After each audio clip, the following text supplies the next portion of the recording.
episode 21 of the Pop Shock podcast. I am Dan, and this podcast is old enough to drink. Hey! In America, whatever. I'm joined by Chris. What's happening, Chris? Hello, October, spooky.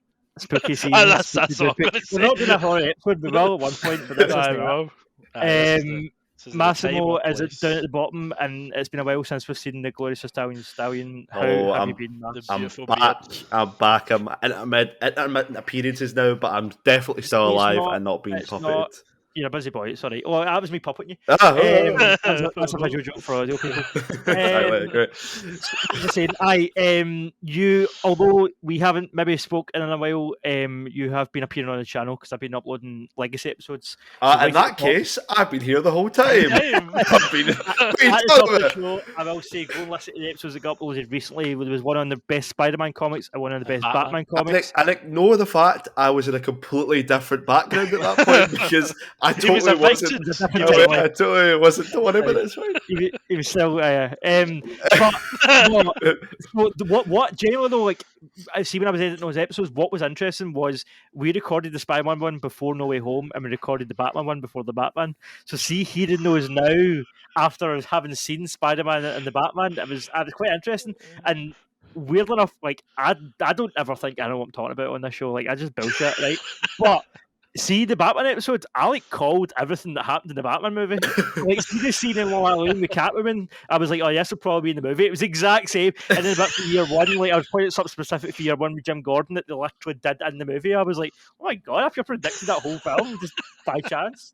Anyway, point is I'm a genius, I know everything. So but did you know, Dan? Yes. That a bat is a rat with wings. Did you know?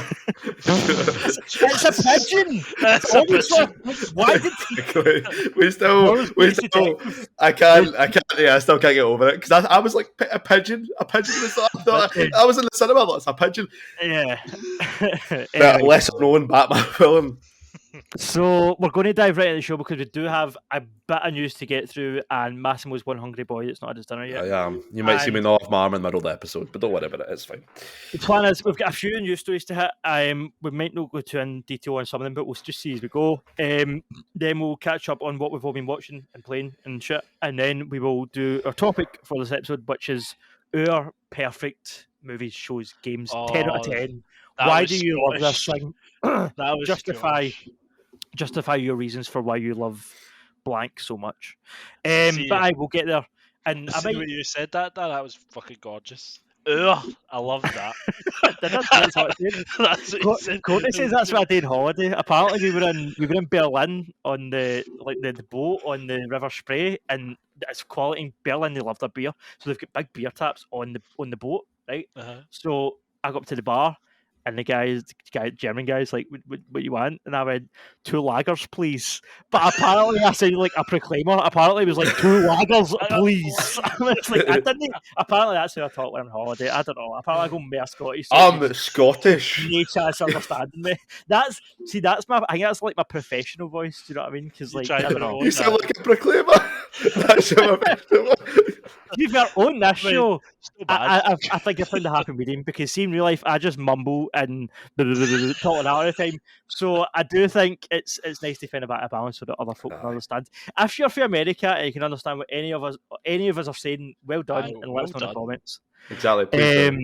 Because we used to have Americans on the show and stuff, and it was quite good to get a barometer of can they actually understand us. Whereas now it's just a bunch of Scotsmen and Irishmen. Like we could be talking in any dialect. Exactly. It could literally it could be gibberish. The last 21 episodes plus could just be completely unintelligible. Let's be honest. But anyway, episode 21, lads, it happens. Hugh Jackman is back. Wolverine again in the MCU. In the MCU, but in Deadpool 3, which is a sequel to a Fox movie, which is a bit confusing. But point is, what do you think about Hugh Jackman coming back, and what do you think about him coming back in this movie and the way they announced it and shit? He's buzzing. I'm a bit buzzing.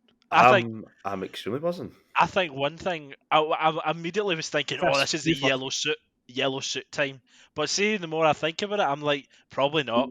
He's probably going to be the same Wolverine as he is. Like as he's been, because they probably want to keep that for whoever is coming in for the next one. Maybe no, but you're kind of touching on my my thing. Sorry. Get the positives out of the way. Get the positives. Hugh Jackman. Yeah, it's positive. Right, we'll get to the bad. Hugh Jackman. Mass, what did you think?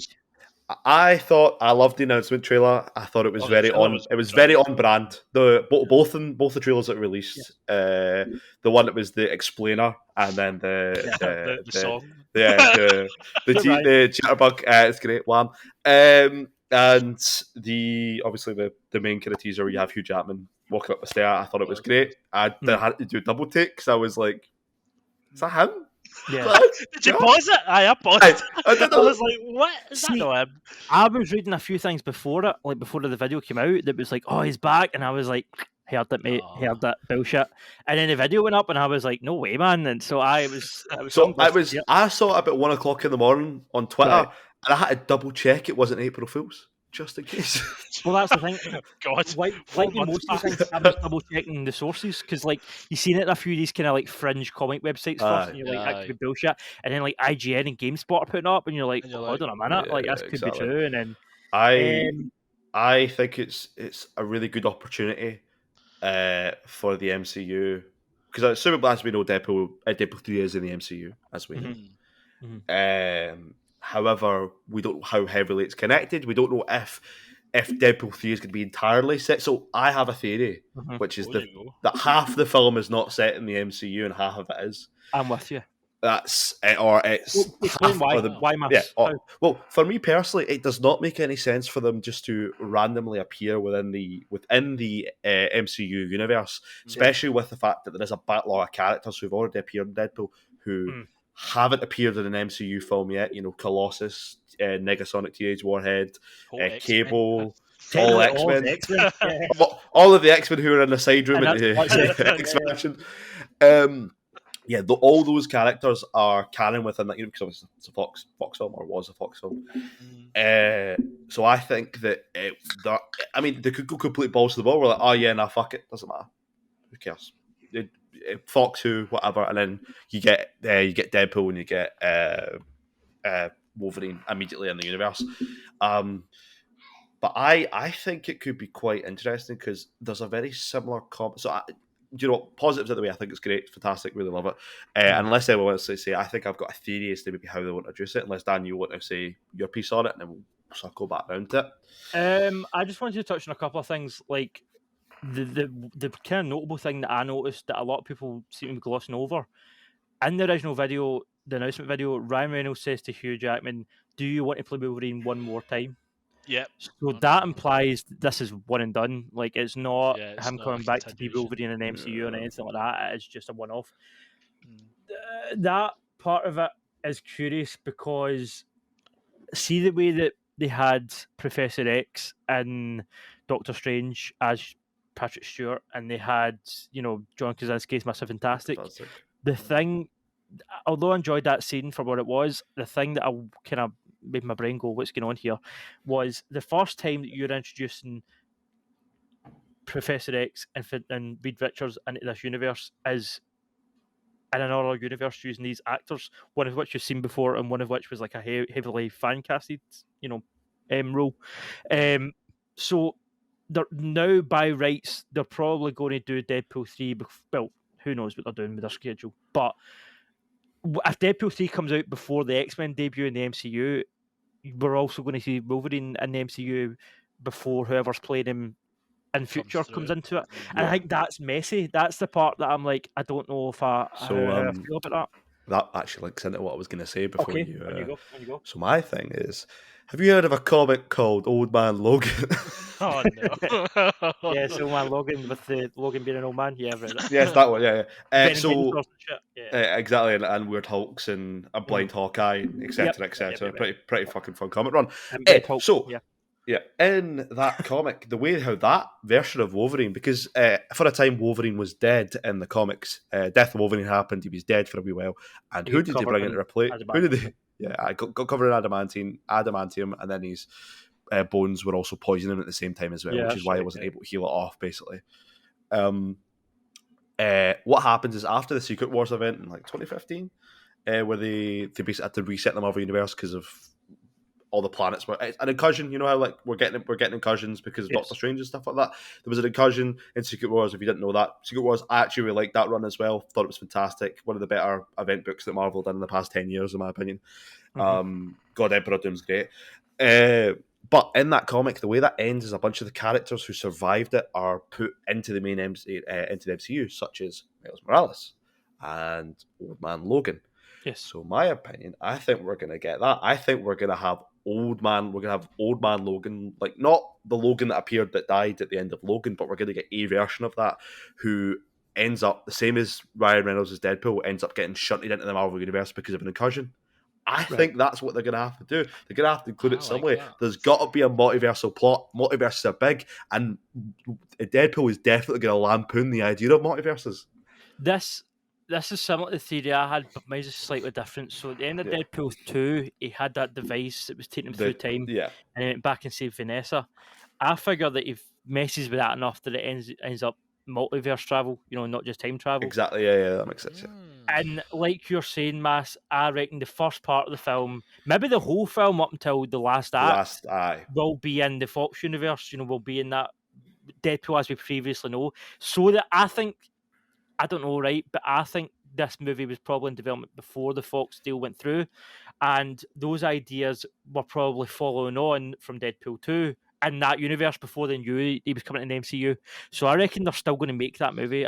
This is just my guess. I think the first hour or so is going to be, Deadpool 3 as a sequel to Deadpool 2, and then maybe the last, 40 minutes is going to then be, shit, I'm in the MCU, and then a quick introduction, and then, here we go. Now we can do I think Deadpool is going to lampoon the absolute hell out of all the MCU stuff that's happened recently, especially multiverses, and it's going to be great. My perfect ending for that film is that you get a complete shot-for-shot remake of the ending of Captain America. Yeah. He wakes up in the present, but you've just got Deadpool instead in Times Square, and that would be the best way to do it, in my opinion, where it would just be like... just incredible. I think it would be funny as hell. I don't know how you would include that, but that would be a really, really nice homage where it's like, oh, he's never in the See, one thing I've noticed, like they need to land this as like one of the good movies for like the kind of mega universe thing, the multi-universe stuff. Because all of the multi-universe, like Doctor Strange, I mean, it was good, but it kind of felt like, oh shit. Yeah. I don't know if this could be the kind of because you've got Juggernaut as well in the Deadpool universe. Yeah, we do. Yeah, we've got a lot of X with Domino as well. Exactly. So is this going to be like the kind of shadow thing like they didn't expect? This is going to break the whole X-Men universe, or maybe not. Maybe they could introduce people. I don't know, but I think that could be the gateway of. Again, is this going to be the last Deadpool movie? Because 3's quite a lot. Maybe he's going to get out with Hugh Jackman. Well, Ryan Reynolds has said he was going to take a break from acting. Did he? But I think he did say that, but he did say that he's going to focus on particular roles. I think it was. So I think he's probably going to play Deadpool for the foreseeable, but only Deadpool.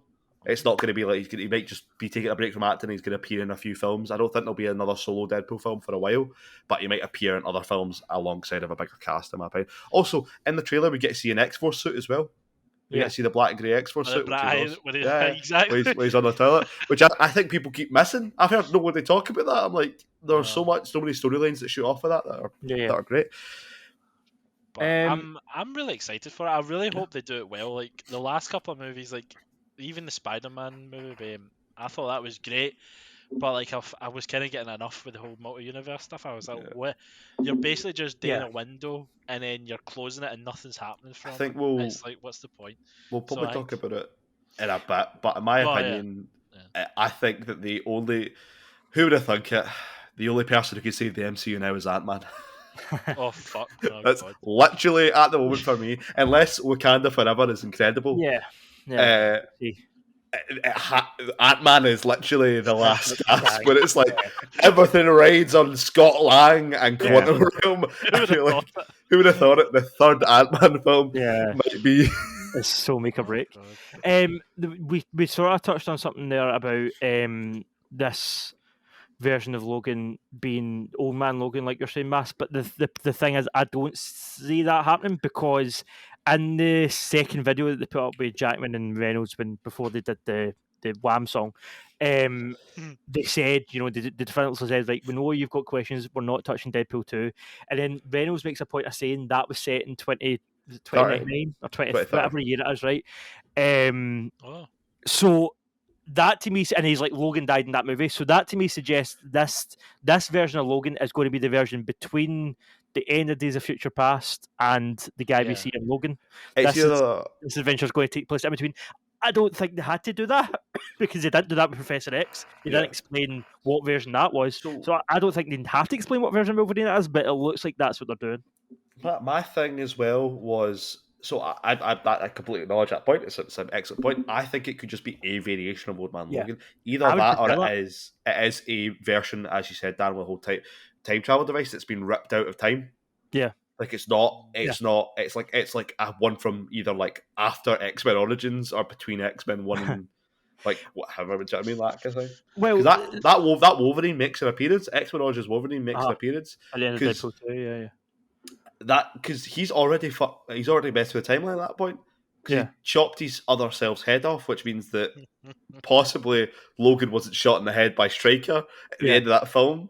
Because everyone hates that film, but it was still canon because that gave an explanation as to why he couldn't remember anything and why his memories were fuzzy.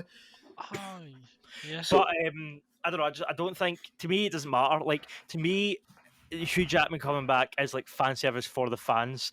I don't need it to be the same version from the Fox universe. Like, see if it's just another, as you said, a new version of Hugh Jackman. I think that would actually be cleaner because, yes, it would give us fans of those old movies the fans ever seen Hugh Jackman again, but it also wouldn't sort of hinder the universe with like, right, we're going to have let's just say Taron Egerton as Wolverine in the future, but here's Hugh Jackman first. Like, that to me is messy. So if this is just an independent one-off version of Wolverine who happens to be played by Hugh Jackman, who's in one movie and then either dies or disappears, that's more. I think that's cleaner. Do you know what I mean? I always love the fact where people are like, "Oh, how did they introduce the mutants into the MCU? They had to be around since the '60s." I'm like, so first of all, you've got one of the greatest telepaths of all time who can wipe people's brains if he needs to, and has done on several occasions in comics. So. In my opinion, the X-Men are currently this is my thing. The X-Men are currently in the Marvel Universe. However, all the telepaths who are on the X-Men and the Brotherhood of Mutants are currently just wiping people's memories. I always like when Professor X is a bit of a dick. I like bad guy Professor X. And that would introduce Professor X as a bit of a liar. Like, I think the government fully know there's mutants and fully know about people like Kamala Khan and stuff like that, but how the general public going to know that? Because Kamala Khan is a mutant, as confirmed in the Miss Marvel TV show at the very end with the sting where it goes all that shit. But like, just people love to be like, oh, how are they going to fuck that? Like, in my opinion, it's going to happen. It's going to be pretty easy, pretty seamless. And if it's not through, it could be Deadpool 3. It could be out of Deadpool 3. We get all the mutants are introduced, etc., etc. It'll be through another film. So anyway. But anyway, thank you for coming to my TED Talk. when the movie comes out, we'll sure as shit be out to talk about it. I'm looking forward to seeing it. And what did you say, 2024? So it is a bit away, but yeah. But one thing my previous comment was about the yellow suit. In the Wolverine, he did in the end scene, he did have a suit. So if it is connected to the Fox movies, I think it was the brown suit, wasn't it, the yellow one? So he could potentially wear that if it's connected to this Fox movies. But I don't know. They must be going in a completely new direction if they were going with the Taron Egerton direction. I don't. That's just a bit more. I don't know. But no, but like you're right. The canny just. I don't think he wants to do another fucking Wolverine. Old Man Logan was a brilliant film, and they don't want to tarnish that legacy of him. I'm guessing. So it's speaking of tarnished legacies, the Last of Us show has got its trailer released, its full first trailer, which could possibly, this TV show could maybe tarnish the legacy of the game. Not that the second one maybe did that already for some people, not me. I enjoyed the second game. I loved the second game. Dad didn't, but it's no, right, okay, so let me answer on this, right? This trailer looks phenomenal. I'm really, really hyped. I was excited before. There was a part of me going, don't mess it up, but it looks like they're doing it justice, so fair play, I'm buzzing for the show, right? The reason I think that I'm so okay with them doing a kind of alternate version of the show, because it looks like it's paying homage to certain moments, but obviously it's not going to be scene for scene the exact same, and they've slightly changed some of the characterization of some of the characters and stuff. The reason I'm okay with that is actually because I feel like they've already tarnished the legacy of The Last of Us. Because that's why, of course. with the second one, but mostly with the recent remake, to be honest, which I think is just a complete and utter cash grab. But that aside, it looks incredible, but what a waste of resources! Like what a waste of a brilliant, talented team. Anyway, that's another argument. The point is, if it was still just that first game that we had, and then they announced this, and I was watching this going, "Oh, that looks different. Oh, I don't know about that. That looks different." I think I would be feeling more like that. Whereas at this point in time, I feel like Naughty Dog have already hoarded out the IP to the point that I'm like, who cares? Do you know what I mean? Like, let's just make it good. Like, it doesn't need to be perfect. It doesn't need to be this, pinnacle of storytelling the way that original game was. As long as it's decent, I'm okay. I don't care if it's 100% faithful or not. Quite frank, I didn't think this show was going to see the light of day after all the WB Discovery stuff. Really? I fully expected The Last of Us to get canned. Like it was a see when all the announcements were happening, where Lost Batman, Cape Crusader, Batgirl was cancelled, all the animated stuff, a lot of the TV shows. I fully was like, The Last of Us could be on the chopping block here. Luckily, it was in the back of my mind. Most likely it wasn't going to happen because it was too much of it's a big IP. There's a lot of money with it. But what they've done so far, it could have easily have happened, in my opinion. Where it's like, oh, it's based on a video game. Who likes video games? Oh, because the guys at the Discovery, the WB Discovery, clearly know nothing about what the public actually wants in terms of content. Yeah. So, but I think it looks great. From a guy that's not played the game, I think it looks fucking stunning. Even the fucking alien thing or creature, I don't know what it's like. It's a clicker. That looks like the stuff of nightmares. Like, oh, you should see it in the game. They're horrifying as well. It looks just like, you just want to pick it. You just want to pick whatever the hell is on them. It's awful. Mm-hmm. It looks like seashells. Is that what it is? It's fungus. It's a fungus. Spore. Oh, but I love the Pedro Pascal. I think he's underserved in Mandalorian because he's just in a helmet half the time. But you get so much emotion from just a voice. Exactly. So I think I'm scared from riding a horse. I hope he doesn't fall off. I saw him riding a horse in the chair. I was like, hopefully he's all right. Like, you don't want to fall off and get hit and kill with a horse because they're dangerous. But, that was all I saw. I was like, oh no, shit! Oh, that's brutal. There's not really a connection there. Like, okay, DC, HBO, right? I don't really know. No, I don't. There's probably accidents on any HBO. It's horse with a horse involved, but it's just. Give us one seems to be all right, but sure. Aye, but that's the whole thing. But I'm really excited for it. It looks fucking amazing. But it was interesting to hear from the game point of view that you want to make sure it doesn't get tarnished. It's nice. I think that was a very precious IP at a certain point in time, and for me, that second sequel really had to justify its existence of, coming out and being a follow-up, and I don't feel like it ever did. And then, as I said, that recent Last of Us remake to me was just a complete and utter cash grab. But hey, this looks cool. The music's cool. I love the way they used the Hype Williams song, which is from the original game when Ellie puts the tape in with her and Joel in the car and stuff. It looks like, for me, the main thing with video game adaptations, I actually wrote an article for this a while ago about Metal Gear Solid movie coming out with Oscar Isaac. For me, the most important thing about video game adaptations is capturing the tone of the game.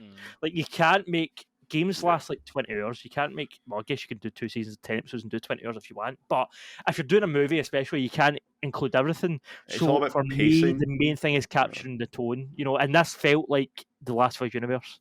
I completely agree with you, Dan. I think people have to take there is a certain subjectivity with a IP and the adaptations and when things are changed and decisions are made to cut certain characters, cut ideas, or add characters in, add things for story beats. It's usually in the best interest of the story. Not always, but usually. And I feel like The Last of Us is going to be fantastic with the TV treatment. It's going to get a long time to focus on the world due to the fact it's like a mini-series. And I think as well, the castings have been pretty spot on. I know people were complaining about Ellie and stuff like that. I think it's a great casting from what I've seen so far. The actress who plays Marlene, the Firefly leader, is the same one who did Yeah. the motion capture and the voice in the original game, has come back. You've got Nick Offerman as Bill, who is spot on again. It's great. And I don't know who plays. You can say how much you know about the game because I don't want to spoil anything for you. No. I was actually going to ask about the cast and stuff, like how It's pretty. trench is it? So like when you mentioned Nick Offerman, I was like, when I saw the comparison, I was like, he looks pretty. Yeah, it's par. pretty spot on. There's a certain character who appears partway through the game in a snow area, Dan. Yes. Who I'm interested. Played by Noel North in the game. I'm interested to see. I don't know who actually plays him. I don't know if he's going to feature in the first season. Yeah. I remember, Dan, you were saying like when we talked about this ages, but speculating on it, you said the game's in like different. Like there was a snow season. Yeah. See, by watching this trailer, It's do you like- think that's scrapped? Like they're going to have like maybe 2 seasons or 1 season. I think they'll have. I think the first game will be split into 2 seasons. I So hope so. I think we'll cover spring, summer. Is it spring? No, spring. We definitely see winter though. There's a bit in the trailer where you do see snow on the ground. We could. It could easily be that maybe we cover up to that point. Then you also see a bit of what looks like Tommy's Dam, which is around 2/3 into the game. I mean, that could be the season finale, maybe. Yeah. I'm hoping that's what they do. I hope they don't do the whole game in one season and do the whole second game in the second season. I think there's more. I would rather take the time more. I think we're gonna get an expanded. If they do season 2, it's gonna be the in between. It's not gonna be game 2. It's gonna be. And hopefully it'll be completely brand new and like interesting. Yeah. People love to. I need to replay it. I don't know. It's never second chance. But yeah, I'm buzzing for that. Speaking of, I can't think of anything. Jesus Christ! No, the reason I put these in this order, these new species, I did feel like, I don't know about you guys, but see the Logan trailer when it came out with the Johnny Cash song, it really reminded me of The Last of Us, and the way it was like a kind of aging hero escorting a girl across America. You know, Logan was very Last of Us, so that's why I followed up the Last of Us news, the Hugh Jackman news with The Last of Us, and the Planet of the Apes show. I don't know if you've seen the still. It's in this article that I like, but see the still of the monkey on the horse. That looks like The Last of Us to me. Like obviously it's a monkey, but in terms of the environment and all the overgrown buildings in the background, that looks like a still from The Last of Us. So yes, if you don't know what we're talking about, there's a new Planet of the Apes movie coming. Kingdom of the Planet of the Apes. Really getting short with these names, man. I feel like have they not already had a Dawn of the Planet of the Apes, Rise of the Planet of the Apes. So these movies are all set technically remakes of the original Planet of the Apes movies. I thought like they were not necessarily the same name. No, but elements of the story are taken from those old movies. They are prequels, Master, right? But some of the elements of the stories are taken from the original Charlton Heston continuity, and kind of retooled and repurposed. But they don't all necessarily have the same names. But the Kingdom of the Planet of the Apes, I wanted to put this in because I loved that trilogy. I did not expect to enjoy that remake trilogy as much as I did. Really Matt Reeves made those films. I don't know if he made the first one, but he made the second two. I've only seen the first two. I've actually seen the third one. Never. Was that the was third one? Woody Harrelson? Yeah, Woody Harrelson's in it. Yeah, it's really good. And it's kind of the end of Caesar's story. So this will be interesting to see how they continue on. Spoilers without Caesar. Yeah, but that's what I was going to say. The whole thing of Planet of the Apes and the whole thing about kind of, I guess, animals in general, like when you watch David Attenborough documentaries, it's all about like legacy and like they reproduce to leave, you know, their kind of kingdom, if you like, to their spawn. You know, that's kind of how animals operate. It's how they've in the wild and stuff, and that's how they've always operated. So I guess that's kind of like speaking to this new movie. So I feel like it could either be the first of like a new trilogy, it could be a direct sequel to the last one. I think it would be more kind of a soft reboot than that. I think it would be more like the start of a new trilogy. But I don't think Matt Reeves is involved. But the movie's aiming for 2024. The script's been written by Josh Friedman, who worked on Prey, and other folk that wrote the other Planet of the Apes movies. So, and also Owen Teague from The Witcher and Peter Mac. Sorry? No, that's fine. Go ahead. Sorry. And then Peter Macon or Macon from the Orville. I don't know those actors, but they've got a cast. They've got a sort of production schedule and stuff. And apparently, the time we come out in 2024, all we've really got is this concept art at the minute. I don't think it's even close to start filming yet. But it's exciting that it's happening. I look forward to it. Do you think they're going to use the Andy Serkis? I'm guessing they're going to lean in with Andy Serkis as like production company, but he might not be the actual ape guy because that was the whole foundation. But that's what I wonder. Like Andy Serkis played Caesar, and obviously Caesar's kind of gone from the universe now. So will he come in? Will they still use Andy Serkis just for sort of general ape work? Because Andy Serkis played he played about 5 different monkeys in those films. Like he played Caesar, and he played a bunch of the background ones. So I mean, the guys. I know he's getting on a bit. Maybe he thinks he's a bit too old for it now, but he's one of the best in the world at doing it. Like, do you know what I mean? You've got Andy Serkis involved. You're going to use him. Do you know what I mean? Like, but yeah, I don't know. But I don't care, to be honest, because I'm like, do you know what? If this is great, phenomenal, because the other 3 were great. See if it's not great, we had a great trilogy, and this is. Do you know what I mean? So this is a wee I kind of feel like they stuck the landing with that 3rd movie. So what you do next is kind of. I don't know. I hope it's not a cash grab, just kind of using the franchise name to make some more money. That would be very. Fingers crossed. But yeah, we'll see. Speaking of cash grabs, Dan, the Google Stadia has actually now officially been dead, right? Like it's fully. Really? It's gone. That game. Google Stadia's gone. Google Stadia as a platform has shut down. Yeah, it's dead. What a cash grab by Google. Google absolutely mismanaged this whole thing. The reason that I actually wanted to bring this up was somewhat actually kind of personal. Chris and our pal Danny works for a company called Splash Damage as a programmer, and the first game he worked on, called was it Outsiders, was exclusive for the Google Stadia, and I kind of wanted to bring this up as more of a kind of general discussion on the legacy of media, especially with games and stuff, digital media. There's now nowhere you can play that game. So Danny Diver's first game is now not playable anywhere, and that's sad. That's shit. Wow. They're not even porting it to PC. Nothing's happening with it, and it's all because Google kind of mismanaged the company. They were. It was a monthly subscription service, which was just a bad idea. It was, let's be honest, like a lot of the games, they were glorified smartphone games. It was mobile devices games. And do you want to know something else that's even more like questionable? The first thing I kind of thought was like, okay, it's a shame, but the games, the big games that were on Stadia were available on other platforms like Xbox and PlayStation. You could play GTA, but you could also play GTA on, everything else. Platforms. So it's like, why would you play Google Stadia? So you wonder, right? So was the problem that it didn't have any exclusives? Like the PS Vita kind of had that issue. There was no exclusives for it, and that's how it died. But no. There's a report that since came out that because Hideo Kojima is obviously insane, as we all know, he was planning a sequel to Death Stranding for the Stadia, and it would be exclusive. Oh wow!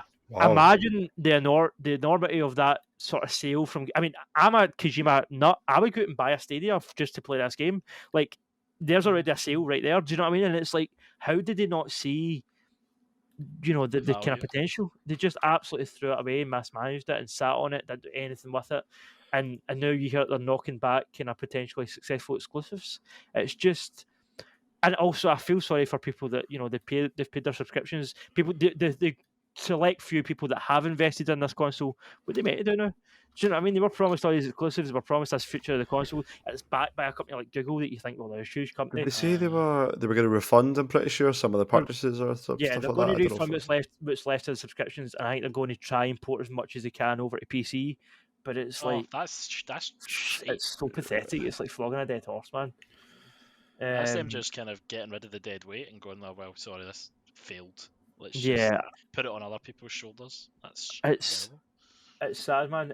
I don't know. I was kind of the reason I wanted to bring it up, just because I think it's shit when something like this dies and the content from it just dies along with it. Do you know what I mean? It'd be nice for that stuff to live on in some form, whether they just port it to Steam or Epic Games or something. But as it stands, it looks like it's just going to go into the ground and fade into obscurity at that point. People are just laughing all the way back. They don't care. Fade into obscurity. That's what it'll be like. I don't think anyone remembers Stadia. Like, I'll be a footnote on the field console Wikipedia. Do you know what I mean? Exactly. It'll go the same way as PS Vita and everything else. And underneath the Dreamcast and the Dreamcast was alright. Which was it? Which was the shit one? It's Dreamcast. No. Dreamcast did kind of fail financially. Yeah. It was quite crystally successful. But But yeah, although hey, there's more positive gaming news here, so let's cheer our faces up. Motive Studio, who are made up of members from the original Dead Space team, Visceral Games. Yeah. A lot of those folks went on to form the studio. They are working on a single-player, third-person action-adventure Iron Man game. Ooh. Teaming up with Marvel.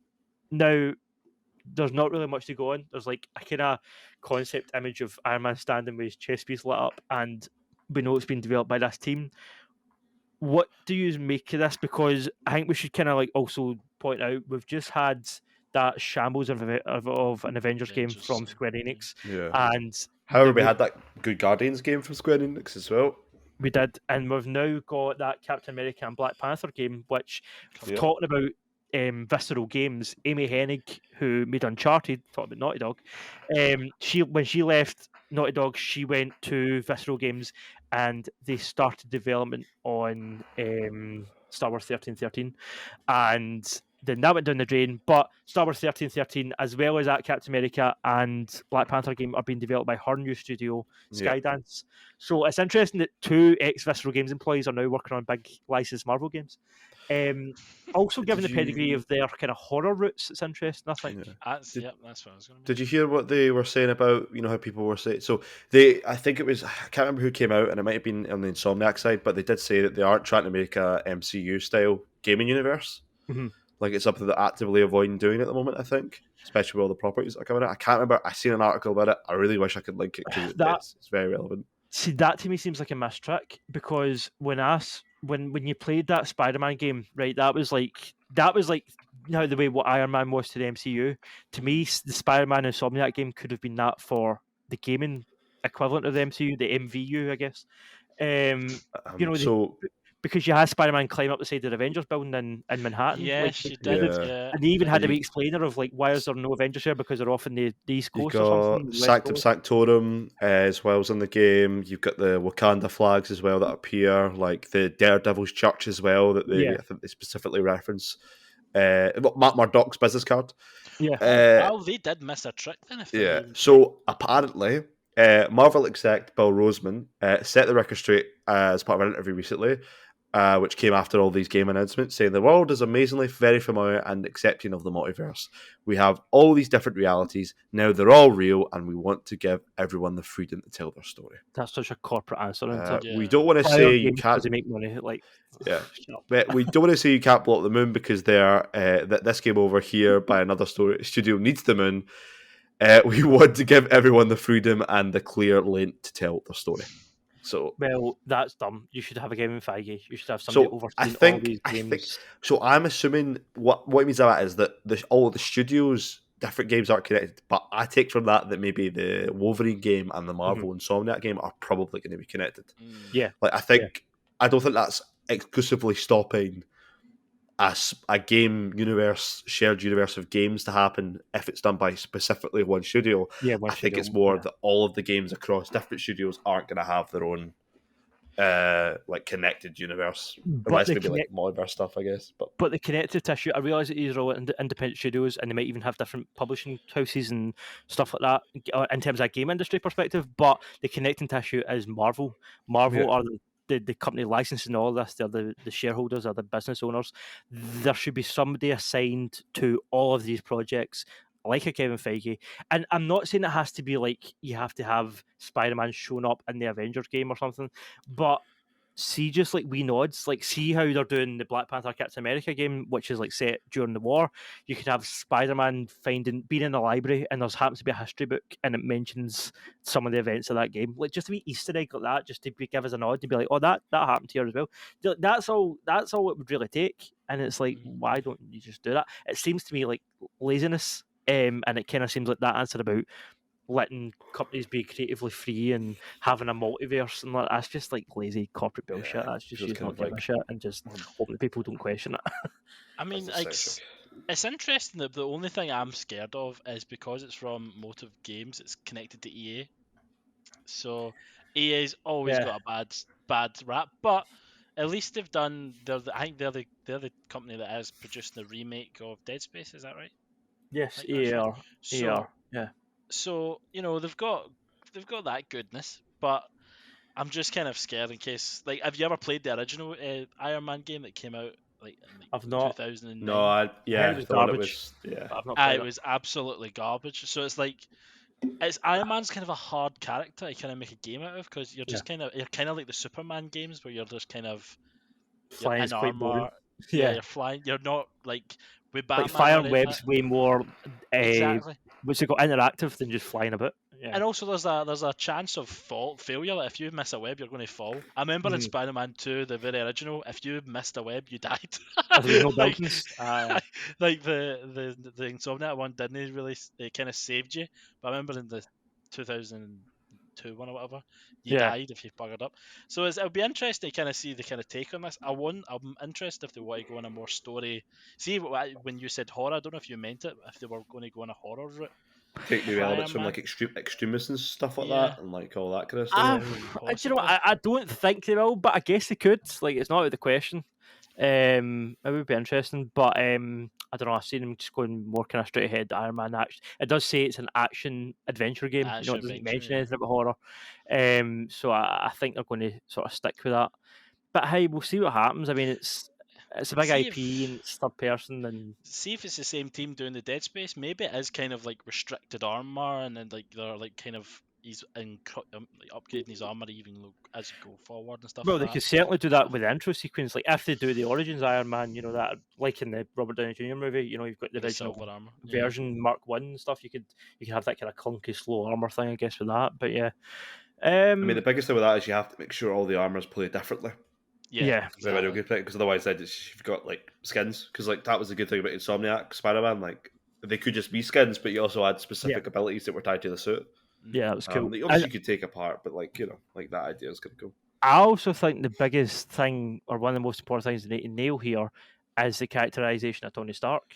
Like that was the biggest letdown in that Square Enix game, was that Tony Stark didn't feel like he didn't have anywhere near the sort of charisma that Robert Downey Jr. has. And I know it's hard because Robert Downey Jr. is such a kind of well-known iconic actor, but you need to have somebody that's got pizzazz and charisma playing him, and really understands and embodies the character. I think that's kind of make or break. Like you need to have that quick, witty voice in the suit. Otherwise, it's like who are we playing as? Just some guy with a suit. Like Tony Stark needs to be an interesting, funny, engaging, sympathetic, tragic character like he is. That's what makes him. If you're nothing without the suit, you shouldn't have it. As a man himself said. As what he would have said. Yeah. Although there's kind of more video game news, we do have a wee bit of MCU news related to talk about Iron Man. But first, I want to ask you guys: are you familiar with the Legacy of Kain games from back in the day? On a vague, like I know the names and I know they're about vampires and shit like that. Are they? Oh, brilliant! I love these games. So you had you had Legacy of Kain Soul Reaver on PS1, which is where you played as this blue. What was his name? Razgul or Razul or something. He was this undead kind of vampire. It was at the time groundbreaking. It was like Tomb Raider almost. There was swimming sections, climbing sections, platforming, fighting. Then you had the more sort of darker horror side with the Legacy of Kain Blood Omen games, where you played as Kain himself, who I think is the guy from Soul Reaver's dad, if I remember right. And he was way more vicious. He was like a bad guy. He, would rip people's throats out in the street and stuff and start eating them. And back in the day, playing that in PS2 was incredible. So for a long, long time, people have been asking, when is this coming back? Holy shit, everything's connected tonight. Amy Hennig from Uncharted, she worked on Blood Omen. She worked on Legacy of Kain back in the day. It was her, I think it was one of her first games. Yes, you're just a big fan of her, aren't you? That's what I say. You've just followed her career. I think, see, to be honest, man, looking back, I think, in terms of Western game developers, I think she's one of the best. I don't know if I could, like, Kojima's God, he's the best, right? But besides, I mean, non-Japanese ones, your kind of like Western ones, I'd say Henig's definitely like top 3. She's a genius. Legacy of Kain, though, is now owned by, so it's owned by Crystal Dynamics, who were recently bought by Embracer Group. And Embracer Group, they are quite like corporate, huge company, but the purchase of Crystal Dynamics was seen as a positive because Crystal Dynamics were being accused of misusing their IP and not doing anything with franchises like this. You know, these big franchises that people wanted to see and they were just sitting on them. So kind of like how Konami are doing Top of Metal Gear. Anyway, so they've put out a survey, which you can go and find online, and it's basically asking fans, how would you like to see the likes of Kane franchise return? Would you like it to be a reboot, a sequel, a remake, a remaster? So the fact that they're asking us shows that they're doing something with it, and that to me is hype. That is enough. We'll see what it's like at the time. They might totally butcher it, and it might be a piece of shit. But the fact there's something happening, it's better than what Square Enix were doing before. Just sitting on it, and not doing anything with it. Talking about things that might be butchered and also pieces of shit, apparently the Blade movie is bad. Is it? Like, I heard that got cancelled, but I didn't realise that was the reason. No, it hasn't been cancelled. The director has left, and according to a industry insider by the name of Jeff Snyder. Shout out to this article here I've got open. That's I'm going to give you a shout out. It's from MovieWeb and it's from Justin Fuge, and this is how the article starts. Remember Wesley Snipes Blade?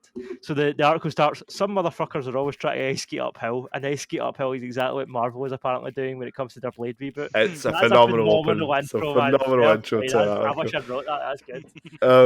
But yeah. According to industry insider Jeff Snyder, however you want to say your name, he says, I'm told that the current Blade script is roughly 90 pages and features exactly 2, in brackets, lackluster action sequences. Mahershala Ali said to be very frustrated with the process. Feige said to be spread too thin, but hey, that's just what sources are telling me. Don't shoot the messenger. 90 pages, man. That's movie scripts tend to aim for a minute per page. That's the sort of rough guide. So you're talking an hour and a half. An hour and a half is it's not. It could be a breezy vampire Blade film. I'm okay with that. However, for a first outing of a character, you're maybe talking you will have at least an hour 45, maybe pushing 2 hours to kind of get all the intro stuff shoved in. Yeah. The thing about this as well, am I wrong? See, when Blade was first announced and Mahershala Ali was first announced, was it a Disney Plus show and then it became a movie? Or am I making it up? Was it not a TV show? Was it always? I thought it was a show and then they made it a movie, but I might be wrong about that. Everyone get mixed up with Armor Wars, which we'll get to in a second. But yeah, I don't know, man. I want this to be good. Like, I like Blade, I like vampires, I like Mahershala Ali, I like everything about this. The fact that this news is coming out, it would be a darker turn for the MCU, which everybody's been wanting to see. I don't know, man. This sucks to hear. We're getting some darker toned stuff with obviously Black Panther and Secret Werewolf by Night. And then Werewolf by Night as well. Secret Invasion. That's the one. Yeah, but Nick Fury, yeah, that's the one. But yeah, they look quite interesting, at least, and darker. But I mean, last time I guess we heard Blade was at the end of Eternals. For those of you who didn't know, there's a voiceover who talks to Kit Harington's character who plays the Black Knight before he grabs the sword. It's like, we need to talk or whatever, something along those lines. It's a very one-liner thing, and it was definitely ADR'd in because Mahershala Ali was not on the set for that day. I was yeah, exactly. Height of COVID, and it took me. I was like, "Who is that?" And it took me a while to when I went home and I researched. I'm like, "Oh, that's who that is." Yeah. But yeah, one of those things where I was excited for it because I like all the darker Marvel stuff, kind of weird, mysticy, cosmic-y stuff's always kind of cool, or mystic, supernatural even. But yeah, same as you, Dad. I feel like the fact that this has come out and there's been some, lackluster news coming out of it so far is not great.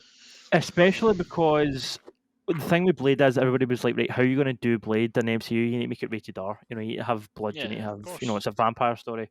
We're getting Deadpool 3, and we're also getting the thing I read recently about Werewolf by Night, which has been directed by Michael Giacchino, who was the composer of No Way Home and Batman, among other things. Curious to see that, just because that guy's talented if he can pull off both. But because he's a brilliant composer. But the thing about his Werewolf by Night movie, it's it is going to be violent, because apparently he just kept adding blood, and he was like, I'm just going to keep adding blood until they tell me to stop, and nobody ever told him to stop. Apparently, he was like, I kept waiting for somebody to tap me on the shoulder and be like, this is too violent. Nobody ever did. So that got me excited, and I'm like, yes, I hope Blade's like this. And then I read this, and I was like, oh, that's a shame. Yeah, I mean, nothing's really good. I mean, is there anything that you've have heard really that good. like nothing's really good if it's been rewritten? Have you heard anything that is when it's been rewritten and rewritten that has actually came out quite successful?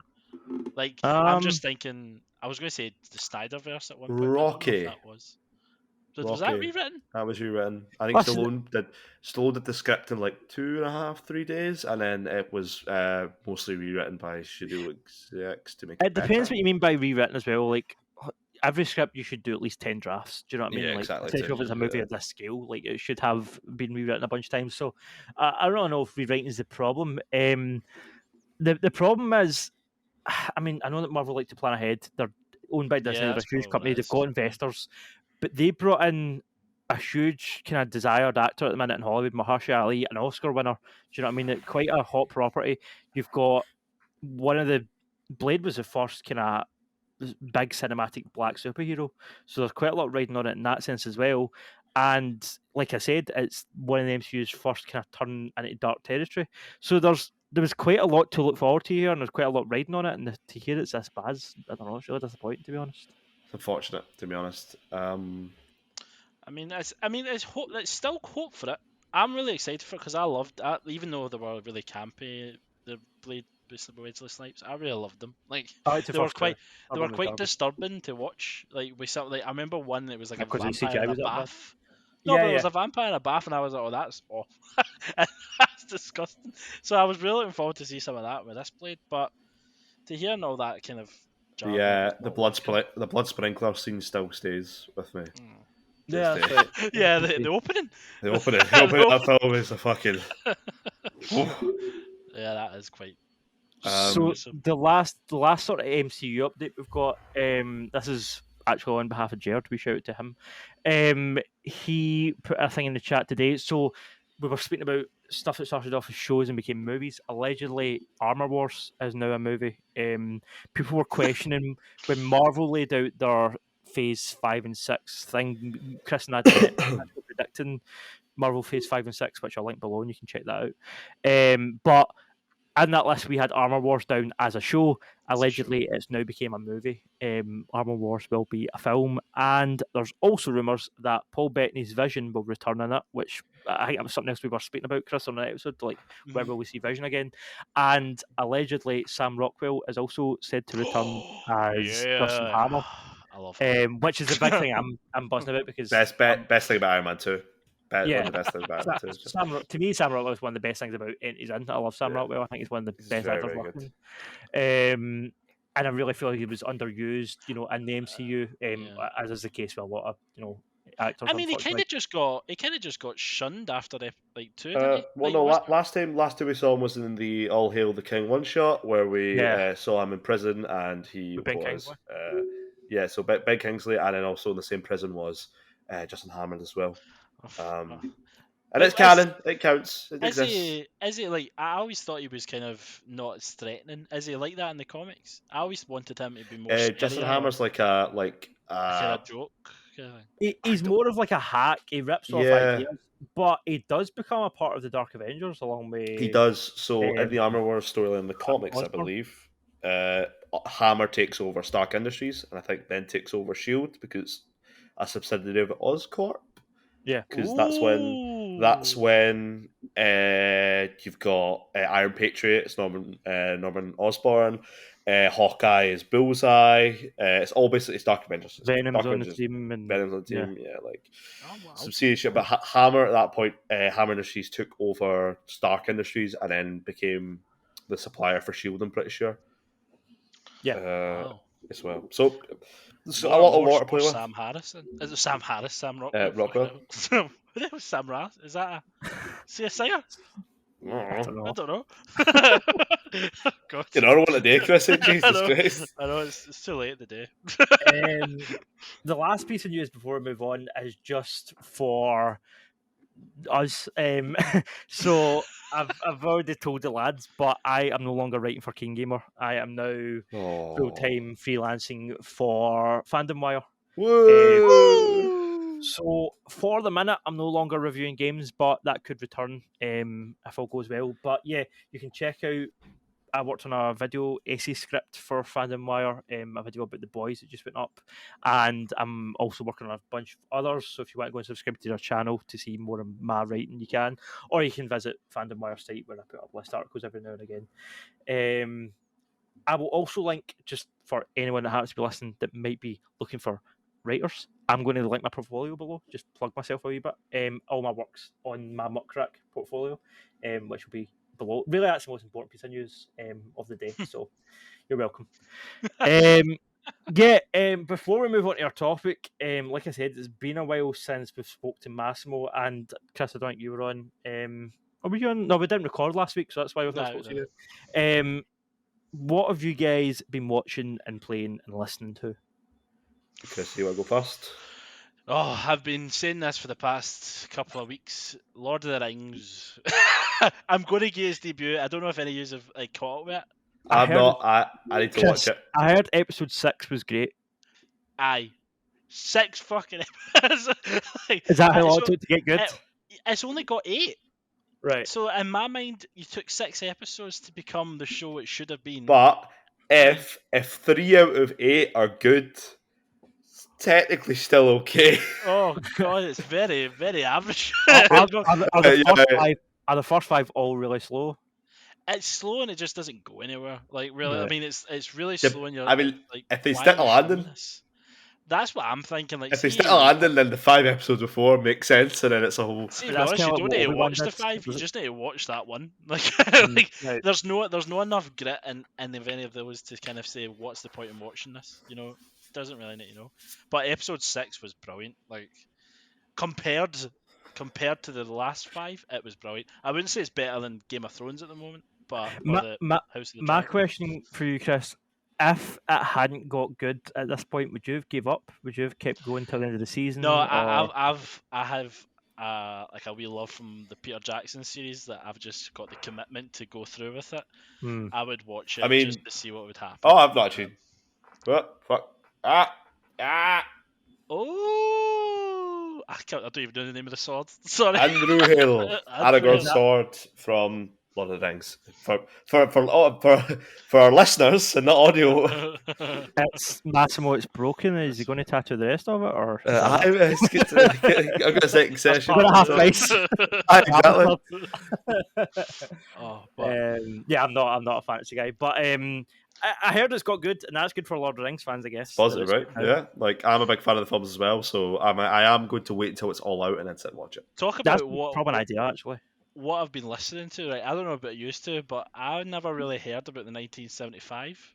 This is totally off record. I bloody now love them.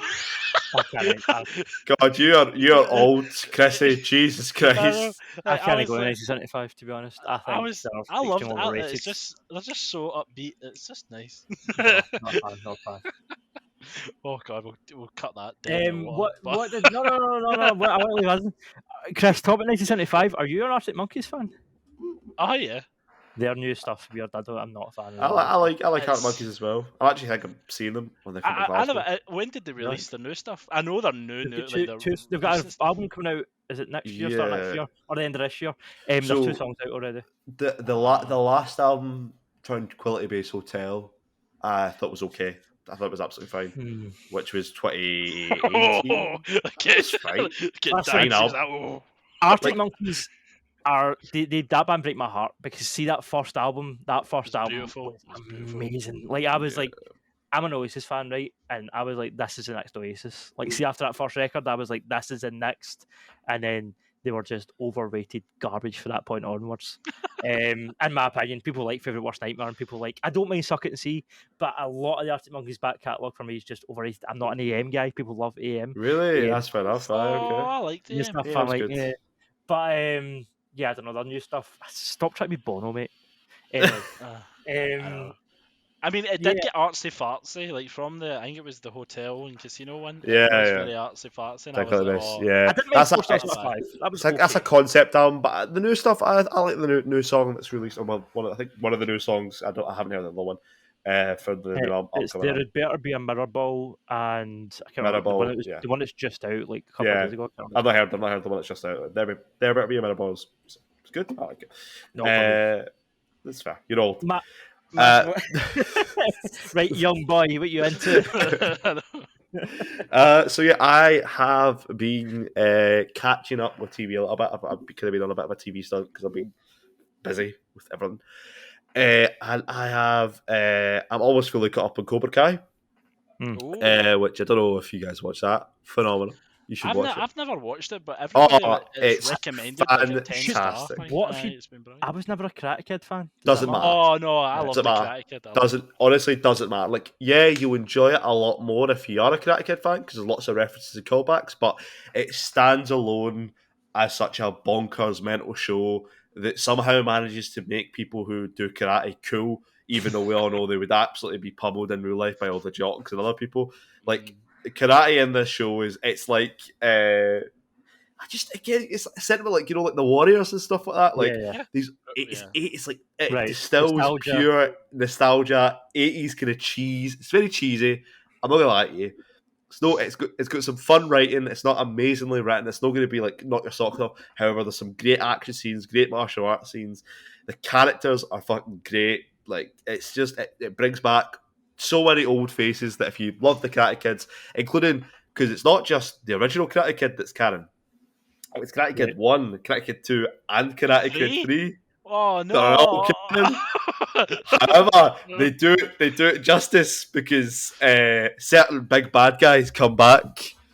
I know, I've seen some. And I'll be honest, very menacing, very well written baddies. I thought for a wee minute, Mass, that you were going to say that the remake with Jackie Chan was canon. So that's how I was waiting. Yeah, no, like, do you know, like, people usually like it's like they disregard the straight to DVD ones, like Karate Kid ones, like the only one. It's 2 and 3 are also canon. Right, okay. However, the first 2 seasons focus on the first season focus on Karate Kid 1. They introduce elements in season 2 of the rest of the canon. Season 3, more of it. Season 4, I went up to season 5. I think season 6 now. Season 5, season 6. Wow. It's just mental. It's mental. It's an anime. It's an anime at this point. It's just ridiculous. Live action anime. It's fantastic. It's fantastic. It's just balls to the wall, incredible, fun cheesiness. Just everything breaks out in karate fights. I can't explain how much joy I have watching this show. It's great. Is Danny, like the character? I think his name's Ralph. But is Danny, 60 at this point? Like, yeah, he's 60. He looks like a man in his 40s, so he's he looks very good for his age. The guy who plays spoiler alert, Chris, not Chris, Silva, who comes back, is only is actually really 3 years. He looked really old. He's I think younger than Ralph Macchio. No. Yeah. It's one of them's had a rough life, the other one's lived fountain of youth, further fountain of youth. Anyway, Karate Kid, Cobra Kai, fantastic, really, really good, worth the watch. The 6 seasons are great. First season, it's like 6 seasons good, and it just gets better from that point, in my opinion. Is it an easy watch? It's very, very, very. You can watch it passively, and if you're not a bit if you don't want to pay attention, you can easily just stick it in the background and you know what's going on. You've put down here something called the Well of Ascension. That's a game, right? It's not. It's a book. So because I'm a big nerd who likes to read, I do reading. So the Well of Ascension is, I may have mentioned it before, the Mistborn trilogy. Months and months and months ago, when I read the first book, it's definitely one of the episodes. I definitely mentioned it. However, I haven't mentioned since, probably not. But I've been making way through that. The first 3 books of that trilogy are great. Well, it's like 3 books and then there's 3 novellas that follow it. But the first 3 main trilogy are great. Finished second book, kind of fatigued from it.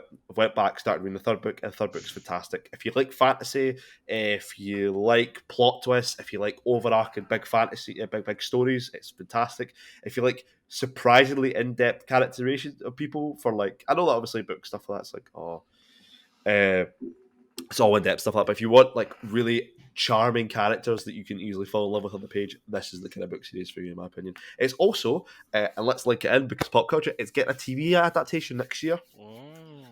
Or it should do. The guy who writes it, Brandon Sanderson, is a phenomenal writer. He's also massively prolific. He writes about 4 books a year. Wow. And they're all, he's like genuinely, during all lockdown, good. I think he wrote 12. Oh, And they're all like of a high quality, yeah. Of a high quality. And he writes YA, horse right there. adult, what? Horse? A workhorse, that guy just... We're not going back to horses, Chrissy. We're not doing it again. Sorry, I don't know why. Just don't fall off the horse, right? Just don't fall off. I don't know why. It's just a really well built story with a fantastic world, and I wish that more people. Well, he's very popular in the fantasy world, but I'm glad it's getting an adaptation soon. And even if you're not a big book person, apparently the audiobook's also really good as well. But recommendation, 10 out of 10. First book's great. Second book, but half of it's okay. Last half of it's fantastic. Because the first half of the second book is a lot of setup for the second half of the third book. So definitely suffers like second season syndrome, which is weird because it's always a book. Yeah. But it is a phenomenal book, and I would recommend it to anyone who likes a fantasy. Do you know what? Props to you, man. That's almost 600 pages. I don't even know if I've ever read 600 pages in my life. I mean, like that's amazing. The first book is like 738. The second book's like 800, and the third book's like 746. It's a lot of reading, but and he puts out 3 a year. Jesus, what a madman! Yeah, no. Or I think he wrote. He didn't. I don't think he put 4 out like that size, but those 3 books were published 1 a year for 3 years. Wow. Which, if you look at book time spans of how long it takes for you to write book, like George R. Martin, whatever. Like, if you look at that, the quality of work over this period of time is incredible. Do you think it will be good to see? Did you read the Game of Thrones books? I never read the Game of Thrones books, right, but I was just going to say, do you think it would be a good translation? Do you think it will go successfully? Wait, in terms of what the book to the movie or the book to the TV? Yeah, I think the Mistborn series as a TV show is going to be fantastic, and it needs a TV show and not 3 movies like Lord of the Rings. It'll be a fantastic TV show, definitely. I've been watching Dahmer on Netflix. Have any of you guys watched any of it? Think of it, man. I watched the first 3 episodes and felt sick, man. Bethany's watching it. I'm not really into serial killer stuff. I think it glorifies them a bit. Oh, I love serial killers. I'm not into it. I thought I was a serial killer at one point, but just the mentality. But it was disgusting. Just cheers, Jeff. This podcast is now going to be archived for evidence for later. We'll play this in court. Oh, no. Oh God. But I've only watched the first 2. Because it's a show that. Listen, see, when I come home at the weekend, I've been working the last couple of days at the weekend. I want to have a drink. I want to get pissed. And see, to be honest, it's not really a show to watch when you're in that mindset. Like, it's not a Saturday night popcorn switch your brain off type show. It's you need to be in a certain place to sit and watch it. So that's why I've only watched the first 2 episodes. Yeah. I really, really, really liked the first one. I thought Evan Peters, I think it's kind of, I'm far from the first person to say this, but he's utterly terrifying in the role. He totally disappears. Like, you don't see Evan Peters. He's not Quicksilver in no, that show. Certainly not. So for me, it done a really good job that first episode of putting you in the room, which I think that's why it's so uncomfortable and disturbing.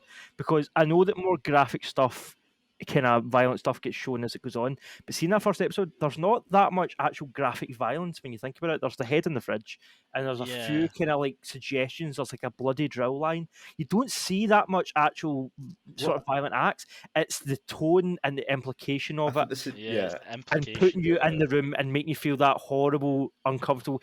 You can feel like every time somebody walks out the room and talks about how badly it smells, I felt like I could smell it through my TV. Yeah. Like I was like, it must be stinking in there. It's a horror movie thing in it, where it's like the monster is more scary if you don't reveal it. Yeah. Well, I was just going to get to that side of it. But so that first episode, I think, done a phenomenal job, and it done a really good job of establishing that. I'm kind of into serial killers, and I like reading about them and looking up stuff. When you look up Dahmer and you look at photos of him, you think how did he ever scare anyone? Like, see, when you look at him, he's this big, skinny, nerdy-looking guy. You're like, I could knock him down, I could blow him over. But see, in this, when he's standing and blocking the door with a knife, he's terrifying. And I think that it done a really good job of kind of putting that across. So it's like, yeah, okay, you might look at one like Wikipedia or something and think, well, he looks like a wimp. But that's a different story from when you're in a room where you know he's murdered people and he's waving a knife at you. Like, that would be terrifying. So yeah, I feel like the first episode did a great job of that. The second episode for me felt a bit more like a Wikipedia article. Felt more like the highlights, like they were just going through, like, oh, I killed this person, killed that person. It didn't feel quite as sort of putting you in the room. Bit of a shame, but yeah, I still liked it, and I will watch the rest of it. That's the thing I was saying to Courtney as well about the horror side of it. It's Ryan Murphy who did American Horror Story and American Crime Story, and this kind of feels like an amalgamation of both. And to me, this is scarier than any horror film out there because it depends what scares you. Horror's subjective, the same as comedy. Like, it's totally subjective. What makes you laugh, what makes you scared. But Courtney doesn't like ghost things. See, it, my ghost, she can't handle it, freaks her out. I don't believe in supernatural. I don't believe in ghosts or any of that stuff. So, see, when I see that in a movie, I just take it as a movie. It doesn't bother me. I don't lose sleep over it. Like, it's fine. See, if you watch Dahmer and you know that went on, that happened, and there are people still in this day cutting out in the world like him, that to me is terrifying. That's horrifying. Somebody like could be living next door to you, you don't know. Like, that's the part of it that's like, to me, that makes this scarier than any horror film. But yeah, it's well made. It's up to you, sort of, if you think the moral of making a show about Dahmer is good or not. But regardless of whether you sort of agree with it being made, it's very well made. You know, I think it's kind of hard to argue with the quality of it. But yeah, I'll definitely watch the rest of it. See when you said it, just I was about to laugh, but see when you said it's the implication, it just reminded me of Dennis. He's a serial killer, right? He's a serial killer. Basically Jeffrey Dahmer. It was just the way you kept saying it's the implication. Mate, see if I can ever afford to buy a yacht, I'm going to call it the implication. Because you need to, right? You have to. No, but I think to your point about the glorification of psychopaths and stuff like that, I don't think it was. You never really felt sympathy for him. You were kind of just an observer in the room, and you felt the show's called Monster. You know, he's meant to be a monster. Like, yeah, but you never got his side of the story why he's doing it. You know, you never felt that way. You were just like, I'm in this room or something. He's going to murder somebody. You know, somebody put something up with Richard Jenkins plays his dad in it. And obviously he also played the dad in Step Brothers. Somebody put something up saying, "Stop letting this man raise children." And there's a photo of Jeffrey Dahmer and Will Ferrell. Step I've seen a lot of that. I've seen a lot of movies like that. God. Yeah, moving on for that, we've been to cinema a few times, but I'm only going to really briefly mention these because me and Courtney are going to do an episode for our consideration. So I saw Mooney's Daydream, which was a Bowie documentary. I really enjoyed that. Courtney didn't. You do need to be a Bowie fan, and it does go on a bit long, but it's, if you're a Bowie fan, it's interesting. So Don't Worry Darling, that movie's very messy. I have heard. Really? Yeah, it's quite lazy. In terms of, it spends 80% of the movie just showing you weird shit happening and not giving you any explanation. So it spends for me, it spent too long. Oh, look at this weird thing. Oh, look at that weird thing happening. Isn't this weird? And it's like, yeah, it is, but going to explain it. And then it felt a bit rushed. The last 20 minutes of the film or something, they explain it. And the way they explain it, it's like, oh, is that it? I won't give away what the twist is, but I've seen other movies with that same twist that are better than this. Do you know what I mean? I was like, oh, they're doing that trope. I've seen that done better in blank. Do you know what I mean? Like, it's fine for what it is. It's not. It's a bit lazy. Yeah, Women King was pretty good. I guess it's like people are kind of coming out and being pissed off because apparently the tribe that actually existed were involved in the slave trade themselves, even though they were African people of colour.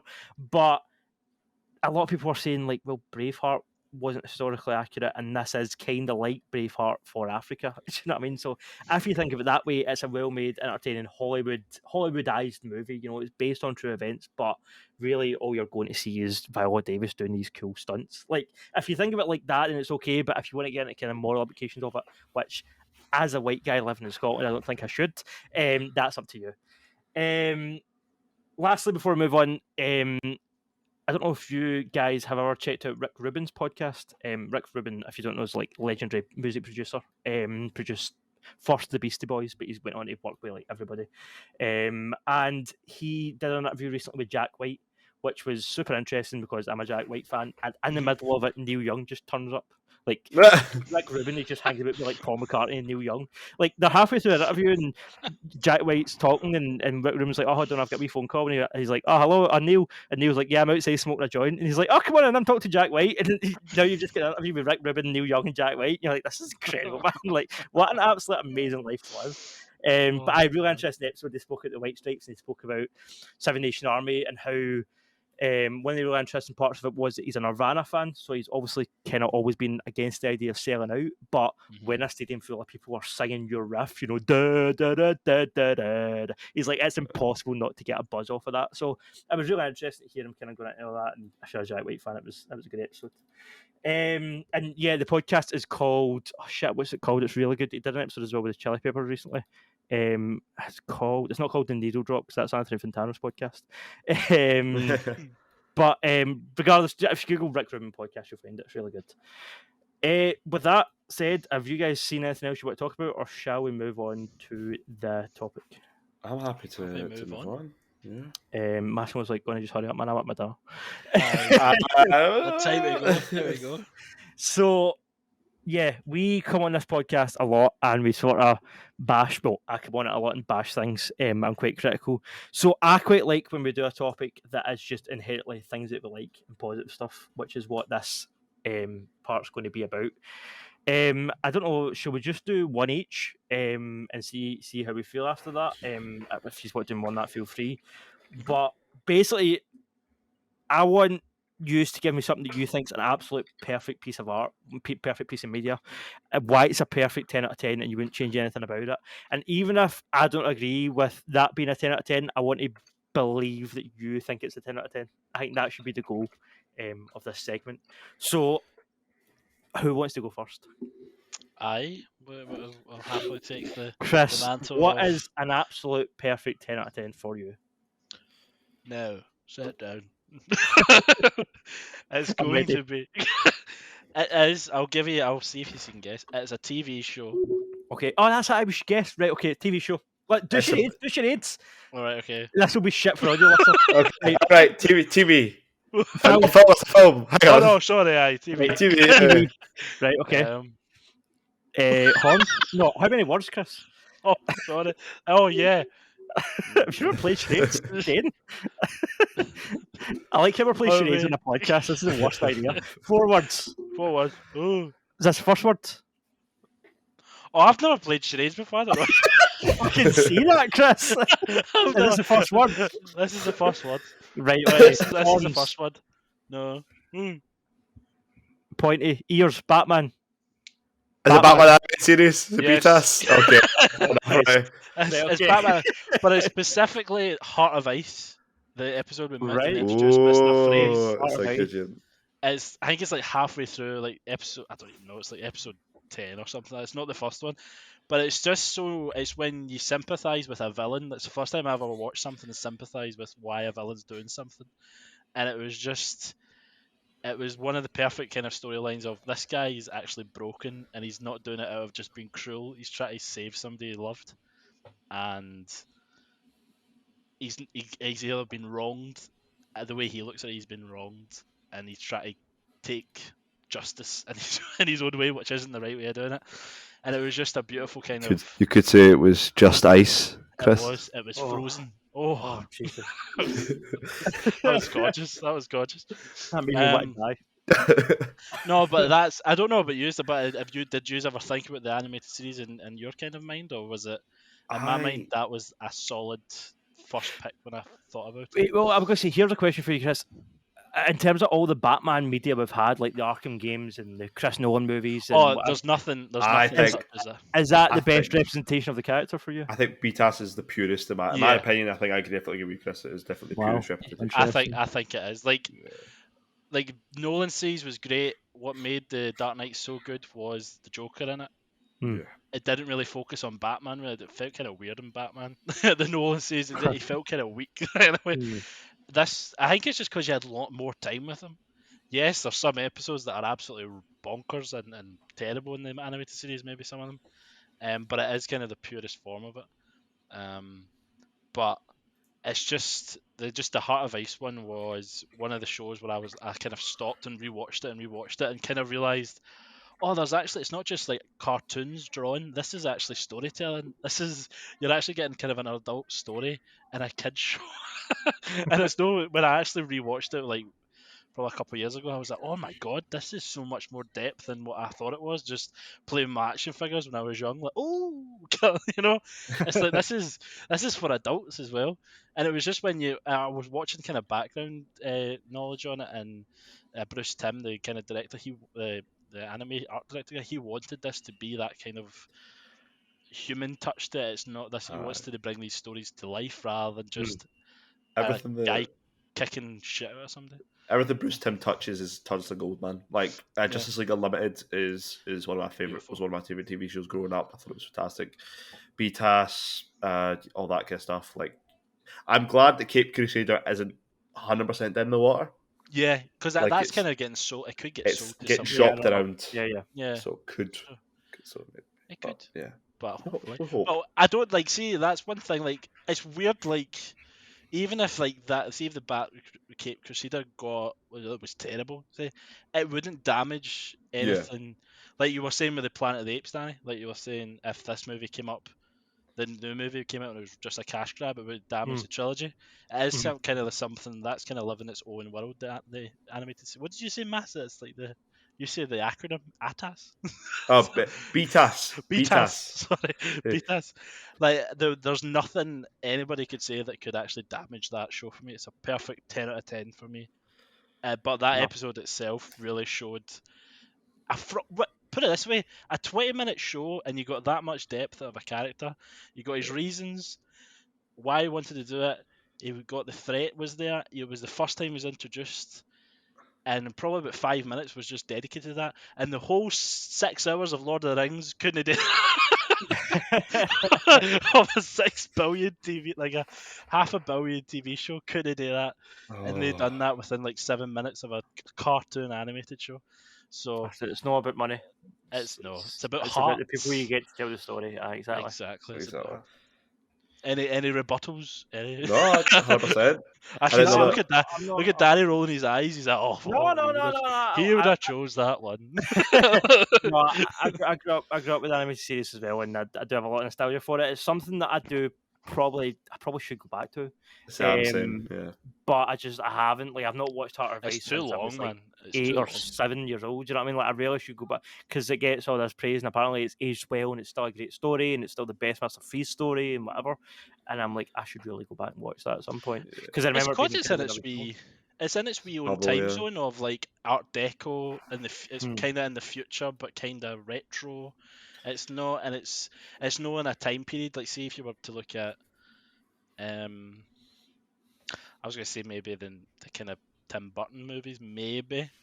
That's the best. I think that's the best, like, almost adaptation, like one for one. Like, you're talking about that version of Batman, just because of how gritty and Art Deco and how everything is, and kind of. Yeah, like it's in one way you could say, like, I was going to say the Nolan movies. If you looked at them in the next 10 years, they could be looked as rubbish, which is probably blasphemy. Oh, that touched the nerve, did that? I still don't forgive him for the last one. But, the Rises. Exactly. Massimo, do you want to go next? Yeah, so I'm going to go quickly grab a visual aid, so I'll be back. Right, I'm gonna have a guess of what Massimo's is before he brings it over. I think he's Back to the Future. Really? I think he's going to bring the first one. I think he's going to bring Back to the Future to the table, but he's just lifted a comic, so maybe I'm wrong. Oh, maybe you're wrong.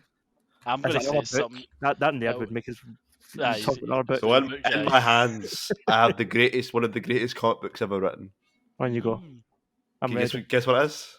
Right, is it one of the big two? Is it Marvel or DC? Is it Marvel? Yes, it is one of the big two. In my opinion, one of, if not the best comic book of the big two. Is it DC? Yes. Oh, is it Batman? No. Is it Superman? Yes. Is it All-Star Superman by Grant Morrison? Of course it fucking is. That's my Oh, favourite. well It's done. one of my favourite ever just Story. renditions of his character.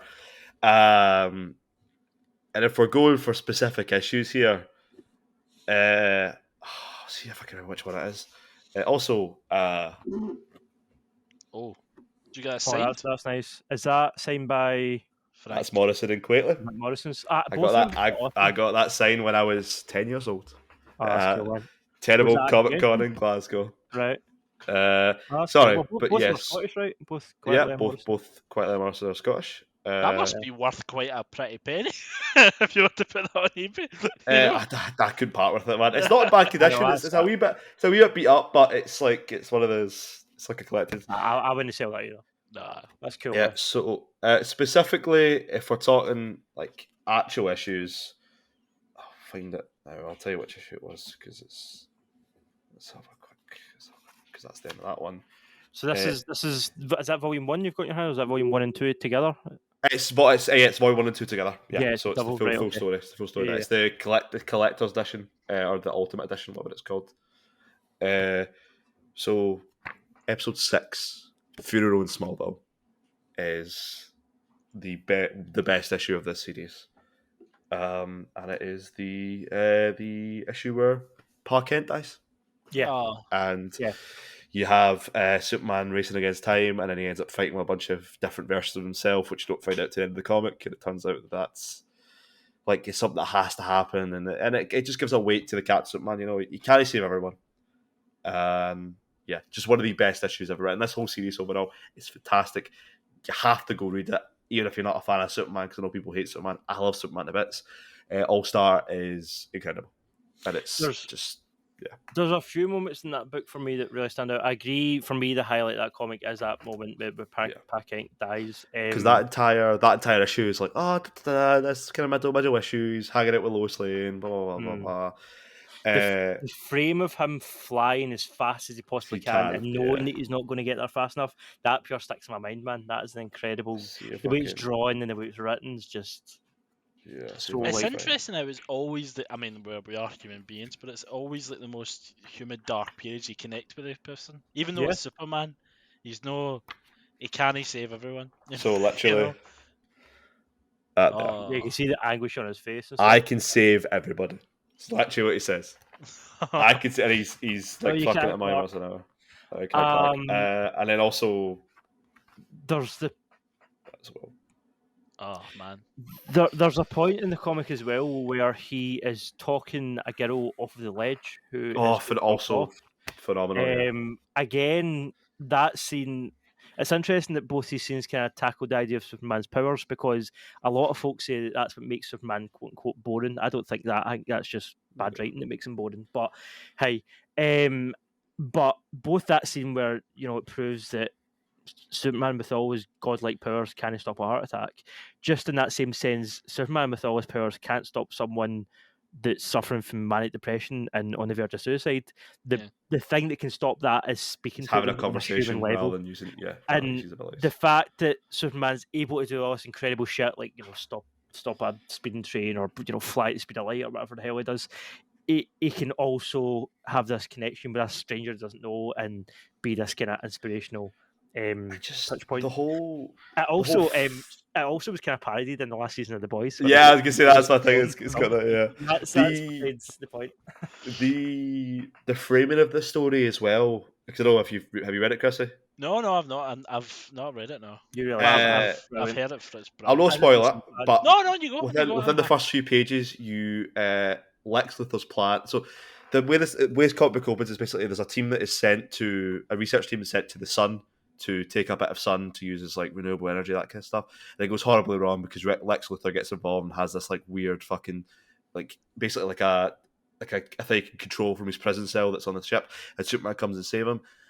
And what happens is Superman gets overexposed to yellow sun radiation, and he basically has cancer. That's what it is. He has cancer. All of his cells are rapidly exploding and expanding at the same time. So he becomes the most powerful he's ever been. but it's slowly killing him. Killing him. Again, so he's getting killed by his own power. Oh wow. Again, speaking to the human element of Yeah. the character, what I really like about that is that Superman, who for all intents and purposes was essentially immortal, as far as we all knew, His- is now faced with his own morality, and yes, he puts on a super brave face, and he's super matter of fact about it at first when he's speaking to Lois, and he's kind of telling people, and he's like, "Yeah, I'm dying. It is what it is. Like, I'll set things up with the legacy and whatever." This is obviously Then set there's at certain moments where you see him kind of, oh my god, and kind of having to deal with it and process it, and it's just so well told. There's also the fact as well this is a separate continuity, so you see in the series, you see him reveal his identity to Lois and stuff like that. Like that's something that happens in the book. And the other thing about it being a separate continuity is that he could die. Like, it's not like the main Superman where you're like, oh, he's going to be fine. Yeah, this is. Do you know what I mean? There is a possibility that no, they could kill him here. He gets so powerful he becomes immune to kryptonite, which is incredible. It's a great scene as well. Just there's so much in this book that is phenomenal, and the bit with Bizarro as well, and Bizarro World, and there's there's the one, that's incredible. Gosh, so much in this book to gush about. One of my favourite jokes, the fact that Moby Dick, if played at high enough frequency, can bore a hole through the earth. It's that boring. Yeah, it's also phenomenal. Out of curiosity, Mass, is that your favourite comic ever? I would say so. It's the one I've read. If you were going to Desert Island, yes, I could reread this comic over and over and over again.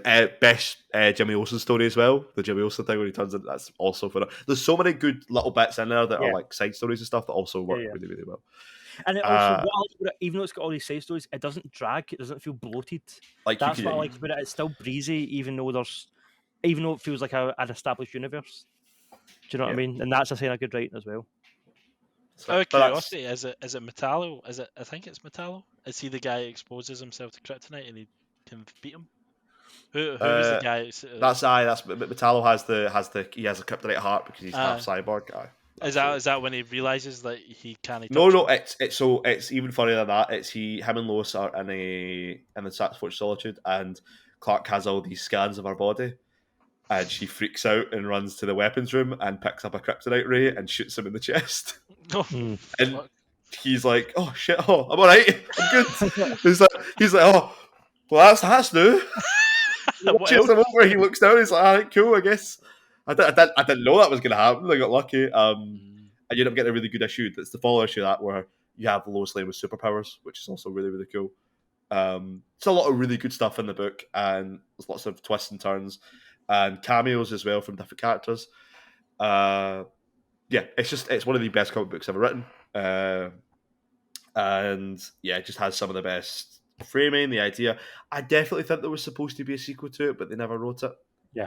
Or it was like the ending of this is very open ended. Yeah, sort of cliffhanger. And they could easily come back to it, but they never did.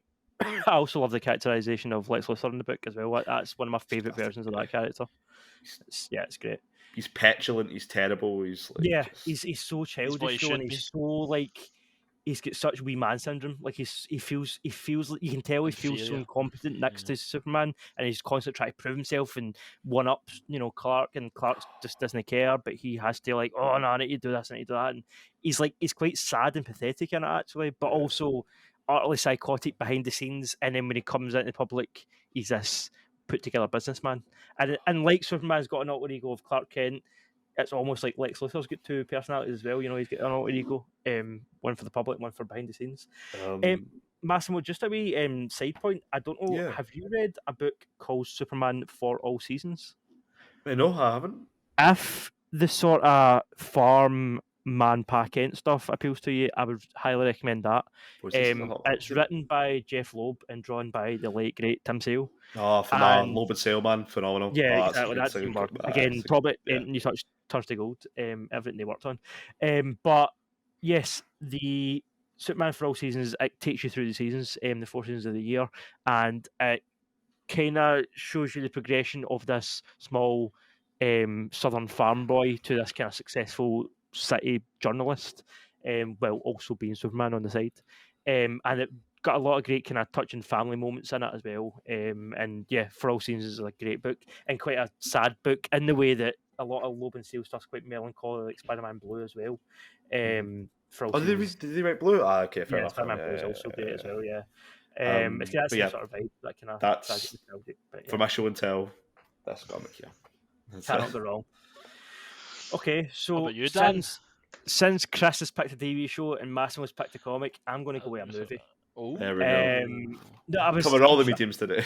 I'm trying to knock all the obvious ones out. Like there's like Dark Knight, Godfather, blah blah blah. No, get all them out the road.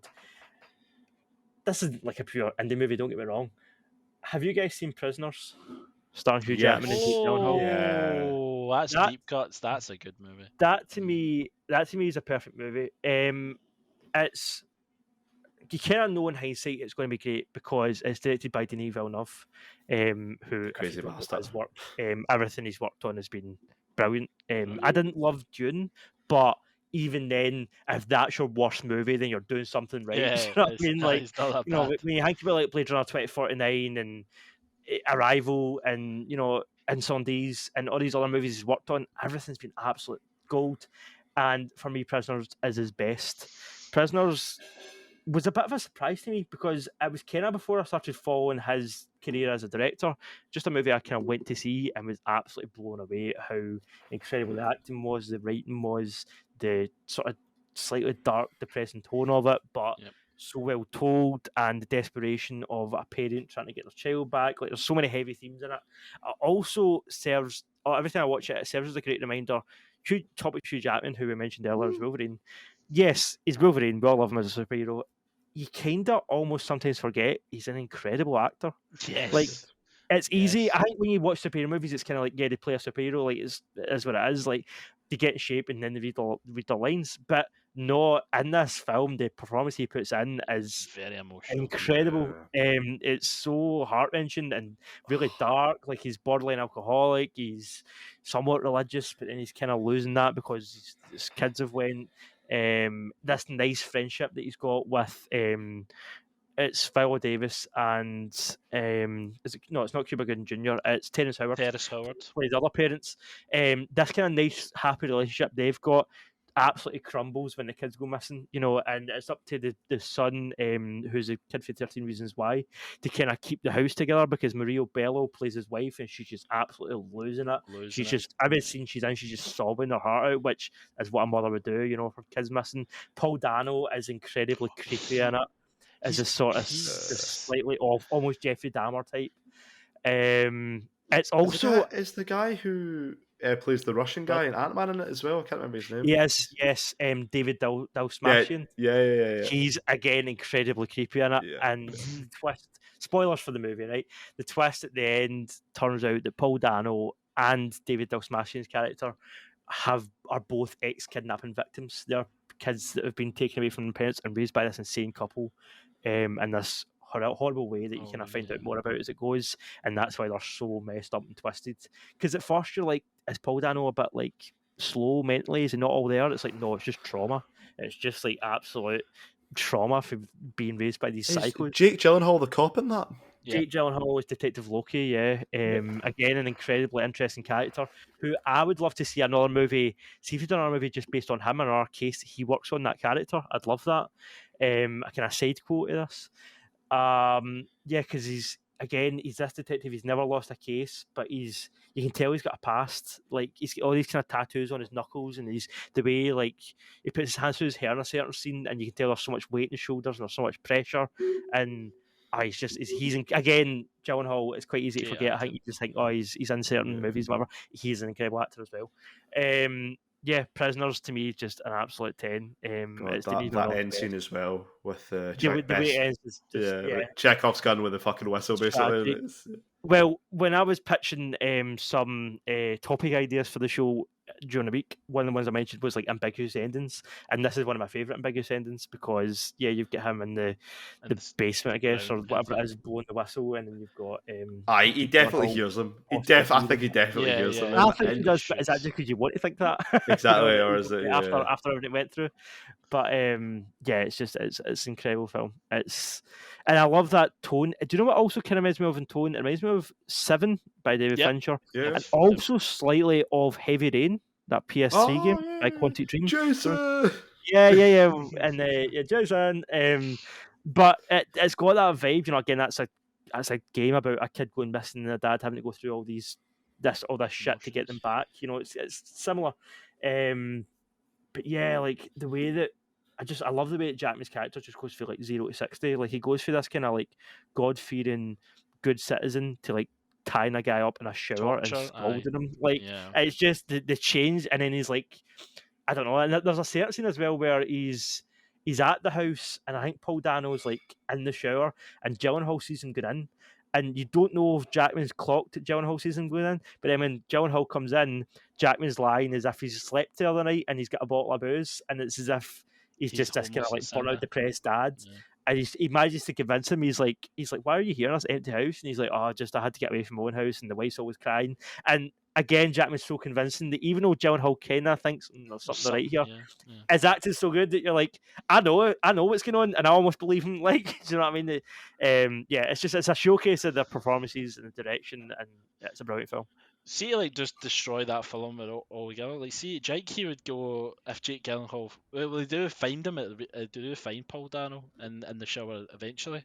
Jake fucking Hugh would get charged for like brutally abuse. He should, because even though Dano knew more than he let on, Paul Dano's character knew more than he let on.